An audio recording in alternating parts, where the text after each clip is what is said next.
நாங்கள் இப்போ அவலாஞ்சி வந்துருக்கோம். எங்கள் குரூப் அப்படியே வருது. ஆமாங்க அப்பா. நாங்கள் டிக்கெட் கவுண்டரில் இருக்கோம்.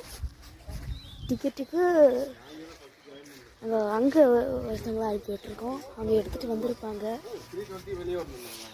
ஃபுல் மேப் போட்டிருக்கு. இங்கே 9 AM to 3:30 PM வரை தான் டைமிங் போட்டிருக்காங்க. அதுக்கப்புறமா வந்தால் தெரில, விடவும் மாட்டாங்க. அப்புறமா இங்கே மலையை இந்த மலை வழி தான் நாங்கள் வந்தோம்.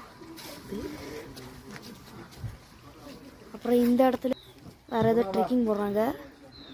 எங்களை விட்டுருவோம். நாங்கள் ஃபர்ஸ்ட் அவலாஞ்சி ட்ரெக்கிங் போடுறோம். இது Day 2. நேற்றுக்கு நாங்கள் நேற்றுக்கு தான் ரூம்ஸ்க்கு போனோம். நாங்கள் கெதையிலேருந்து இப்போ இங்கே வந்திருக்கோம். ஓகே, சரி கவுண்டர் எடுத்துகிட்டு உள்ள லேக்கில் வச்சு பார்க்கலாம். ஓகே, பாய்.